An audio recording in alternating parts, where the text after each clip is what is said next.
आप सभी का। और आज मैं जिग्नेश को सुनने आया था। कई बार यहाँ बोल चुका हूँ, एक ही बात बार बार क्या रिपीट करूँगा। तो इच्छा थी कि जिग्नेश को सुना जाए, लेकिन भाई ने कहा है तो कुछ बोलना ही पड़ेगा। मैं सुन रहा था दो तीन बार, देश की बेटी देश की बेटी, तो कंफ्यूजन पहले दूर कर दीजिए। देश की बेटी होती तो देश लड़ता होता। यहाँ ज्यादातर दलित समाज के लोग ही बैठे हैं, जो न्याय पसंद लोग हैं वो बैठे हैं। और मैं डॉक्टर अंबेडकर से सब्सटेंशिएट करता हूं। जब गांधी से डॉक्टर अंबेडकर मिले थे, Ambedkar said, mister Gandhi, I have no homeland. ये भारत सरकार ने किताब छापा। फिर आगे जब बहस चली तो उन्होंने कहा था कि कोई भी स्वाभिमानी दलित इस देश पर गर्व नहीं कर सकता। तो सामने दिख रहा है, स्वाभिमानी लोग सारी काबिलियत के साथ सड़क पर हैं। कुंजी छाप, पर्ची छाप और प्रिंसिपल और प्रोफेसर है। डॉक्टर अंबेडकर का एक लाइन और कोट कर देता हूं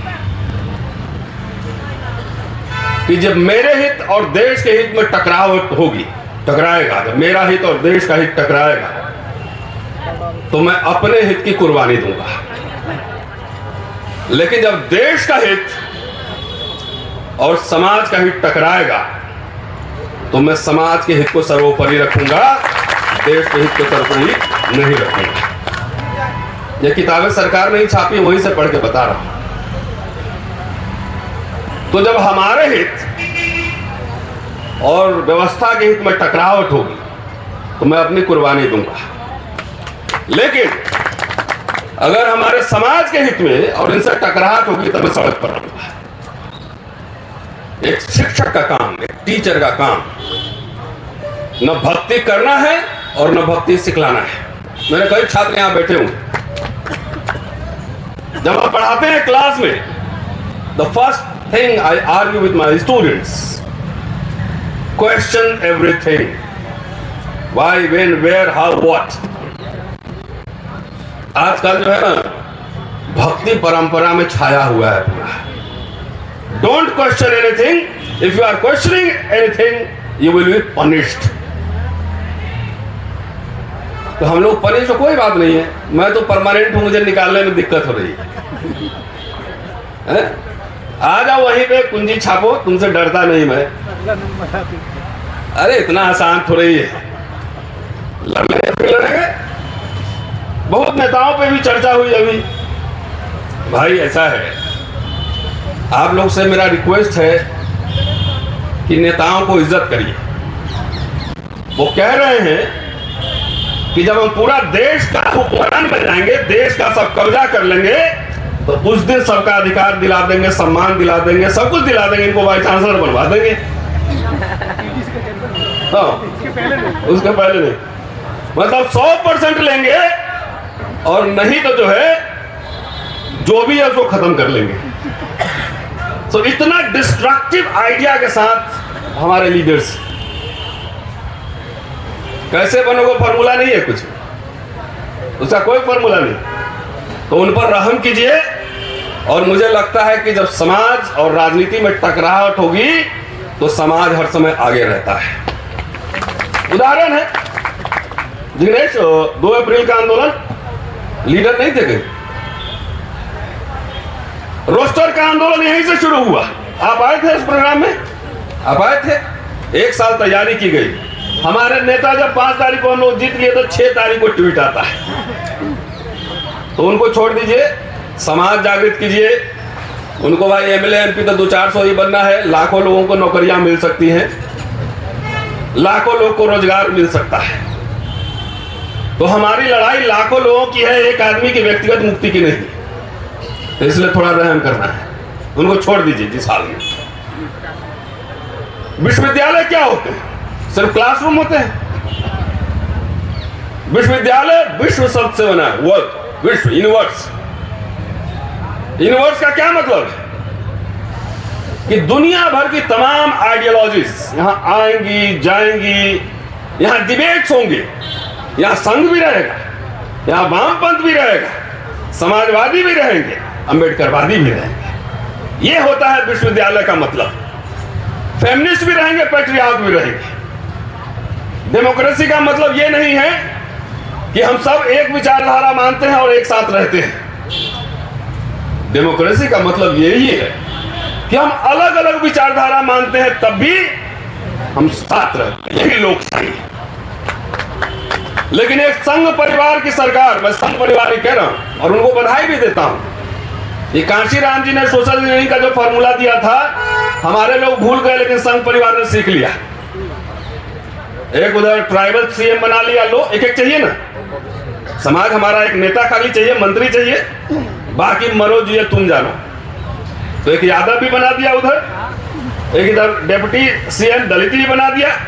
उसका चेहरा देख के खुश हो, नौकरी की क्या जरूरत है, रोजगार की क्या जरूरत है।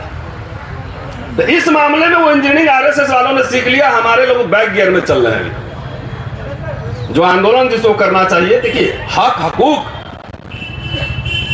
अम्बेडकर क्या है, डिग्निटी, इक्वालिटी एंड डिग्निटी। और मैं दलित इसलिए कहा कि ये जिम्मेदारी सबसे पहले इस देश के दलितों की है कि वो इक्वालिटी के लिए और डिग्निटी के लिए सबसे पहले आगे फ्रंट पर आके लड़े, क्योंकि इसका विक्टिम जो है सबसे ज्यादा वही है। बाकी सब लोग का स्वागत है, न्याय पसंद जितने लोग हैं सबका स्वागत है। हम बहुत गंभीर दौर से गुजर रहे हैं। हमारा मिडिल क्लास, उसको बुर्जोजी बोलते हैं, मिडिल क्लास हमारा नहीं होगा तो हमारे संगठनों को और नेताओं को चंदा देने वाला भी लोग नहीं रहेगा। कैसे चलाओगे? जो लोग सवाल करने वाले लोग हैं, सवाल करने का मतलब सबसे सवाल किया जाएगा। हमें लोग कहते हैं कि मैं अमुक पार्टी का डिफेंड कर रहा हूं, इसको डिफेंड कर रहा हूं, मुझे कुछ दलाली मिल गया है। हमारे दलित सभी कहता है, व्हाट्सएपिया सर, व्हाट्सएपिया दलित सर भक्त। नहीं तो मैं दलाली करता होता किसी सिस्टम का तो मैं वाइस चांसलर होता, अभी मैं लोकसभा में होता, मैं राज्यसभा में होता। ये 5 साल से मेरा छुट्टी रोका हुआ है, मेरा प्रमोशन रुका हुआ है, 4 मुकदमे लादे हुए हैं। तो ऐसा कोई दलाली होता है क्या? उल्टा बैक गियर में मेरे ऊपर मुकदमे चल रहे हैं। हमने ऐसे कुंजी छाप फर्जी लोगों से मैं डरता नहीं। तुम मान लो कि मेरा प्रमोशन, मैं तो परमानेंट हूं, हटाओगे कैसे? जब तक मेरे वो गंभीर आरोप नहीं लगे, महिला उत्पीड़न 2 बार लगाए तो उसी जगह हरा दिया, आज तक रिपोर्ट नहीं दिया। तो मैं तो नासूर बना, करेला नीम चढ़ा, करेला भी नीम चढ़ा। तो जो लोग आवाज उठा रहे हैं, जो बोले यहां भक्ति का नहीं है, मैं किसी के प्रोटोकॉल में नहीं हूं, मेरा कोई बॉस नहीं है, मेरा काम लिखना, पढ़ना, बोलना, लोगों को जागृत करना, ये इंटेलेक्चुअल का काम होता है। जो अपने समय के चलते प्रश्न पर अपनी राय नहीं रखे तो प्रोफेसर होने का कोई मतलब नहीं है। पेट पालू समाज है, जाओ खाना खाओ, घर में सो। इस चीज की हम कीमत चुका रहे हैं और चुकाएंगे। इसके लिए डरने, मैं अपनी लड़ाई थोड़ी लड़ रहा हूं। मेरे घर पे आके देखिए तो आपके एमपी से ज्यादा बड़ा बंगला में रहता हूं, वो भी 5 साल के लिए नहीं, 38 साल के लिए। तनख्वाह भी उनसे कम नहीं मिलती है और लोग जानते भी कम नहीं। जो 10 साल से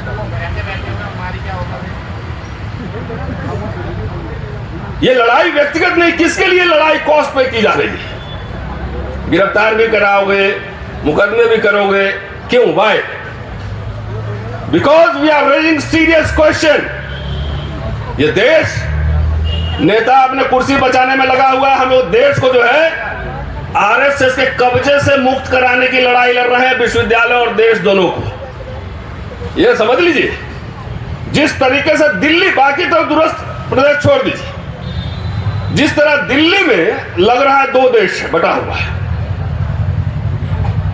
500 मीटर की दूरी है हमारे कॉलेज में और दौलत राम कॉलेज, 500 मीटर, आधा किलोमीटर। तो आपको 2 देश नहीं दिख रहा है। एक जगह कोई और कानून है, एक जगह कोई और कानून है। मैं तो दावा कर रहा हूं कि जितने ये प्रिंसिपल सब बने हुए अपना बायोडाटा लेकर आओ जरा, क्या क्या लिखा है दिखाओ जरा,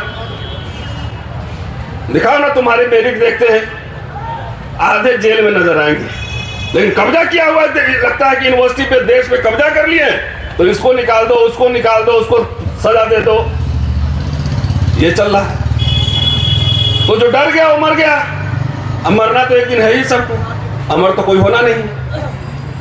तो दो तरह के लोग हैं, एक तो जीते जी मरने की तैयारी करते हैं और एक मरने के बाद जिंदा रहने की तैयारी करते हैं। दूसरे तरीके के लोग बहुत कम होते हैं। बाकी तो सबको बगल में निगम बोध का घाट पर जाना ही। कम से कम देश में ये सब चल रहा था, संविधान की जगह मनुस्मृति लागू हो रहा था किस्तों में। उस समय जिस समय हमारे नेता चुप्पी साधे बैठे थे, उस समय इतिहास गवाह होगा कि हम लोग सड़क पे इसके खिलाफ लड़ रहे थे। हमारा कंट्रीब्यूशन ये होगा। आजकल जाइए कॉलेज में, आपको बड़े बड़े अक्षरों में लिखा है कि जो धर्म की रक्षा करता है उसकी रक्षा धर्म करता है। और आज हिंदू स्टडीज भी खुल गया, अच्छा हुआ है। हमारे पास भी 4th ईयर में लाओ, मनुस्मृति हम पढ़ाएंगे। अच्छा बोलो, पढ़ना इंटरप्रिटेशन करना तो हमारा काम है ना, हिस्टोरियन इंटरप्रिटेशन करता है। तो लिखा हुआ है सब जगह, कई जगह मैंने देखा है, हमारे कॉलेज में भी। जरा एक काम करते हैं, प्रिंसिपल को बुलवा लो, इसी लाइन पे खाली लाइव डिबेट कराते हैं कि धर्म क्या है। भारत धर्मों का देश है, धर्मों का देश है। तो एक एजेंडा चल रहा है। कल मैं था शाम में मेरठ में, तो वहां पे देखा पंचायत भवन में मंदिर बना हुआ। तो मैंने पूछा कि इसमें तो सब जाति धर्म के लोग होंगे गांव में? बोला हाँ। तो खाली मंदिर क्यों बना है? थाने में भी जाइए, संवैधानिक संस्था है, मंदिर बना हुआ है। तो इन लंबे समय से आरएसएस, आपका दिमाग जो, हमारे कुछ लोग भी भटके हुए हैं, इमेजिनेशन कैप्चर कर रहा था। इलेक्शन आ गया, तुम हिंदू हो, आशीष कुमार हिंदू हो, दिनेश मेवानी हिंदू हो, तो धीरे धीरे सब जगह पे अपना सिंबल बैठा दिया। तो जो सिंबल लिए हैं मोदी जी, उसी का लॉजिकल आउटकम है। धर्म जो लिखा जा रहा है, विश्वविद्यालय धर्म के केंद्र नहीं होते, ज्ञान विज्ञान के सृजन के केंद्र होते हैं। तो इसका मतलब कौन सा धर्म है? अब बोलते हैं कई लोग, देखिए अब तो ओबीसी को बना दिया, दलित को बना दिया। तो हमने थोड़ा इतिहास भी ठीक से पढ़ लो, इतिहास पढ़ो कि इतिहास में क्षत्रिय सिर्फ राजा नहीं रहे हैं। वरना सिस्टम के हिसाब से ब्राह्मण का काम पूजा करना, क्षत्रिय का काम राजकाज करना था। तो इतिहास में सिर्फ क्षत्रिय राजा रहे? नहीं, साम्राज्य, मौर्य साम्राज्य बनाओ, क्षत्रिय थे, गुप्ता क्षत्रिय थे, बहुत सारे ऐसे राजवंश जिन्होंने हुकूमत की। तो इसका खेल क्या है, जिसको मैं जनेऊ लीला कहता हूं, कि राजा कोई भी बने, धर्म क्या है उसका? वर्णाश्रम धर्म की रक्षा करना। राजा का धर्म क्या है? वर्णाश्रम धर्म की रक्षा करना। जो राजा वर्णाश्रम धर्म की रक्षा करता है वो बड़ा उच्च कोटि का राजा माना जाता है, और जिसने सवाल उठाए उसको बहुत दुष्ट कहा गया है। तो राष्ट्रपति ट्राइबल होंगे, प्रधानमंत्री ओबीसी होंगे, मुख्यमंत्री ट्राइबल होंगे, मुख्यमंत्री ओबीसी होंगे, लेकिन उनका काम क्या है? धर्म की रक्षा।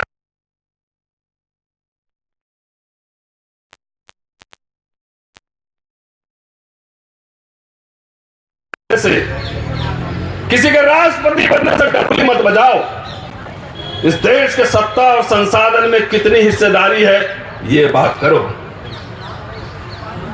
कुछ लोग नशे में, अरे कुछ बाबा साहब के, साहू जी महाराज के, इनके संघर्ष से एक व्यवस्था बनी जिसमें एक मिडिल क्लास तैयार हुआ, और मिडिल क्लास से अंग्रेजी बोलने वाले क्लास से ही इनको दिक्कत है। बाकी चाटुकार तो वहां भी चप्पल उठा रहे हैं, हमारे वहां भी चाटुकार उठा रहे हैं चप्पल।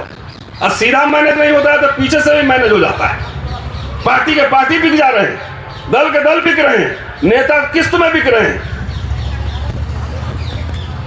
तो हमारा काम जो है, इतिहास पढ़ता हूं ना, तो इतिहास दृष्टि से बात करूंगा। ये मुल्क, देश खतरे में है, और सामने दिख रहा है, show me your party, show me your cast, I will show you the rules. ये चल रहा है। नेता अभी देखिए सब तो है ही, बोलेगा बाहर से देखेगा तो सब बोलेगा अरे ट्राइबल लेडी राष्ट्रपति हैं, ओबीसी तो है ही प्रधानमंत्री, लेकिन देश के संसाधन में आपका कितना रिप्रेजेंटेशन है? सिर्फ दिल्ली विश्वविद्यालय में 70 कॉलेज होंगे, सिर्फ एक कॉलेज में एक दलित प्रिंसिपल है, एक कॉलेज में। आपके प्रोफेसर कहां हैं? ये क्यों खत्म करना चाहता है रिजर्वेशन? ये क्यों क्रीमी लेयर लाना चाहता है? क्योंकि जो इनलाइटेंड है, जो अंग्रेजी बोल सकता है, कम्युनिकेट कर सकता है, जो सवाल खड़े कर सकता है, उसको वहां से हटा दो, उसको हटाओ और गुलाम टाइप के लोग लाओ। कल मैं कह रहे थे लोग मुझे, हमने बाबा साहब एक और काम अच्छा कर देते ना तो ज्यादा बेहतर रहता। वो बोल देते कि भाई अब विधानसभा और लोकसभा में आरक्षण हो गया है, लोकसभा विधानसभा में आरक्षण हो गया है भाई, 130-32 आने आएंगे कि दलितों की अब पार्टी नहीं होनी चाहिए, इन्हीं 131 सांसद के पीठ पर चढ़ो और उसको बोलो कि मुझे देश के संसाधन में हिस्सेदारी चाहिए। बोलो, वैसे अपनी पार्टी ही बना लो, 272 तो जीतना पाओगे। क्या है जो अनरियलिस्टिक ड्रीम्स देख रहे हैं? जात जात की पार्टी बनाया हुआ है, सब सेटिंग में लगा हुआ है कि हमको बना दो, ये बना दो, हमको इंडिविजुअल सेटिंग में लगा हुआ है। इंडिविजुअल बार्गेन तो हम भी कर सकते हैं, क्या दिक्कत? कुछ नहीं करना है, धरना पे नहीं आना, चुप हो जाना है, हो गया, इतना ही करना है। तो इंडिविजुअल बार्गेनिंग तो हो ही सकती, नौकरी मिल ही जाए, लेकिन सवाल इस नौकरी का नहीं है, सवाल जस्टिस का और डिग्निटी का भी है। डिग्निटी का सवाल हमारे लिए सबसे महत्वपूर्ण मुद्दा है, क्योंकि हमारे कोर्ट तुम्हें अच्छे नहीं लग रहे हैं। मनुस्मृति कहता है कि शूद्रों का बर्तन कैसा होना चाहिए, तो उनके ब्रोकन पॉट्स होने चाहिए, टूटे हुए बर्तन। चंद्रभान जी बैठे हुए, बड़ा उसमें काम किए। उनके कपड़े कैसे होने चाहिए, तो डेड बॉडीज के जो लेफ्ट ओवर होते हैं कपड़े, वो उनके कपड़े होने चाहिए। उनके आभूषण क्या होने चाहिए, तो उनके आभूषण ब्लैक मेटल होने चाहिए। ये मनुस्मृति कहता है। आरएसएस जब संविधान लागू हो रहा था, संविधान का मुखालफत किया था और कहा था कि इसमें भारतीयता नहीं झलकती। मनुस्मृति हमारा संविधान है, तो मनुस्मृति आपका संविधान है, मान लो, और वो लागू हुआ तो आपके टूटे मिडिल क्लास से इसको दिक्कत है, मिडिल क्लास से दिक्कत है। 10 जनरेशन अगर निकलता है स्कोर तो उसमें से एक इंटेलेक्चुअल बनता है। 10 जनरेशन हमारा आएगा तो 5 लोग ऐसे खड़े होंगे जो व्यवस्था की क्रिटिक करेंगे, उसकी समीक्षा करेंगे, समीक्षा करेंगे उसकी। तो विश्वविद्यालय इसलिए कि हम लोग किसी प्रोटोकॉल में नहीं है, ना भाई चांसलर साहब हमारे मालिक है, ना प्रिंसिपल मेरा बॉस है, ना प्रधानमंत्री जी मेरे बॉस है। जब बॉस नहीं है और आपसे मुझे कुछ चाहिए ही नहीं, तो डरेंगे किस बात के लिए? कुछ चाहिए ही नहीं मुझे, कुछ मांगने जाएंगे तब ना कि मुझे ये दे दो, वो दे दो, तब न डरेंगे, तब न कॉम्प्रोमाइज होगा। यहां कुछ मांगने अपने लिए नहीं, जो भी लड़ाई लड़ी जा रही है वो अपने व्यक्तिगत लड़ाई तो है ही नहीं, वो लड़ाई सामुदायिक है। आने वाले जनरेशन के लिए, हमारे जो यंगस्टर विश्वविद्यालय में पढ़ रहे हैं उनके लिए, उनकी लड़ाई है। क्योंकि मैं हिस्टोरियन हूं, मैं इतिहास पढ़ाता हूं, मैं विजुअलाइज कर सकता हूं कि अगले 15 साल में क्या होना है, इस देश में क्या होना है। इसलिए जागो, ये लड़ाई एक केंद्र बिंदु है, जागो। और लोहिया कहते थे ना कि जब सड़कें जो सुनसान हो जाएंगी तो संसद आवारा हो जाएगा। दलितों ने आंदोलन करना बंद कर दिया है, 2 आंदोलन, एक विश्वविद्यालय का 2 अप्रैल छोड़ के। कांशीराम जी बड़े बड़े आंदोलन करते थे, उससे सत्ता को जो ना खटखट टन टन दिमाग में लगता है, क्या 2 लाख लोग आया था तो आपसे बात करेगा, आपसे कम्युनिकेट करेगा। आजकल हम न किसी को मेमोरेंडम दे रहे हैं, न रूलिंग क्लास से डायलॉग कर रहे हैं, कुछ नहीं कर रहे हैं, कुछ नहीं मांग रहे हैं, कोई आंदोलन नहीं कर रहे हैं। तो बोला ठीक है, 1-2 मरने तो क्या फर्क पड़ता है। कह रहे हैं कि पूरी सत्ता जब आएगी तो ऐसा है ना, राधा के 9 मन तेल हुई है, ना राधा नची है। बाबा साहब ने किस्तों में राइट्स लिए थे, किस्तों में। बोरो कमेटी में वोट मांगा, साइमन कमीशन में उठा के देखे, एक किस्त वहां लिया, कैबिनेट मिशन में वहां एक किस्त लिया। उसके बाद जब देश आजाद हुआ तो कांग्रेस के रिकमेंडेशन से संविधान सभा में गए, और इसलिए गए जाके 1948 का लखनऊ का भाषण, 14 अप्रैल का भाषण लखनऊ का पढ़ो, कि मैं इसलिए आया कि अपने दलित समाज के हितों की सुरक्षा कर सकूं। SC ST समाज के लिए पूरा एक ब्लूप्रिंट तैयार हुआ। स्टेट एंड माइनॉरिटी उन्होंने लिखा कि जिसमें यह कहा कि कुछ सेक्टर जो है पब्लिक यूनिट हम लोग चलाएंगे और जहां जरूरत होगी प्राइवेट सेक्टर को लाएंगे। जवाहरलाल नेहरू ने इंप्लीमेंट किया, पब्लिक सेक्टर यूनिट खड़े हुए कि नहीं हुए? इस सेल भेल सब हुए, सब 4-4 लाख रुपए अभी सैलरी ले रहा होगा दलित लोगों। लेकिन उनको यह क्या पता था कि आने वाली सरकार, वो संभावना उन्होंने व्यक्त की थी कि सबको बेच के निजीकरण कर देगा। किसी नेता के मुद्दे पर निजीकरण का सवाल है? ये सवाल अपने नेताओं से पूछिए। अरे उनको तो जो करना है ईमानदारी से वो कर रहे हैं, उनका काम है मेरा दमन करना, हमारा दमन करना, and they are doing it perfectly.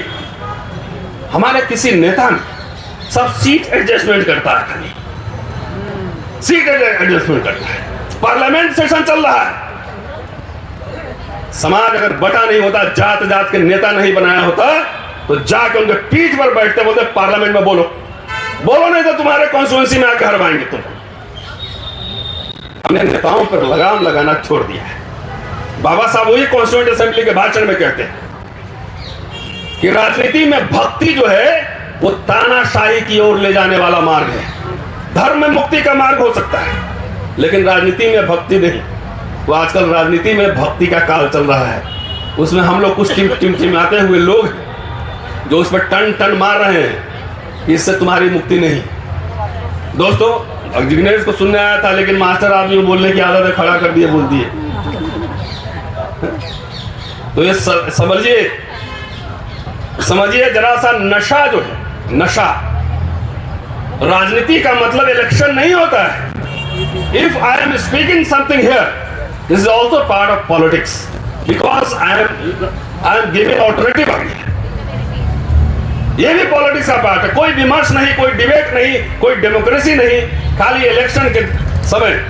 और शिव जी से तो मेरा पुराना प्यार है, तो देख के हमारे गोट लगते हैं। तो इलेक्शन के समय जैसे शिव जी के बराती में उठता है ना, पिशाच नर भभूत लगा के, पूरा लगा के एकदम भांग पीते सब बारात में जाता है, तो इसी ना सिर्फ इलेक्शन के समय शिव जी के बराती मत बनिए। राजनीति रोज होती है, लिख कर होती है, बोल कर होती है, सवाल उठाकर होती है। हम जिस समाज को जागृत कर रहे हैं, उस समाज का लाभ कौन लेगा?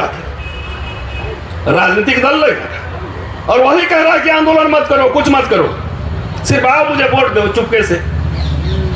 ऐसे नहीं होता है। ये अधिकार और सम्मान हर समय जंग में लड़के जीते जाते हैं, मुफ्त का कहीं कोई गिफ्ट नहीं मिलता है। तो ये वैचारिक जंग है, इस बात को समझिए। रितु सिंह एक घटना नहीं, ये सिंबल है, संकेत है, ये संकेत है कि ये जारी रहेगी। शुक्रिया, जय भीम।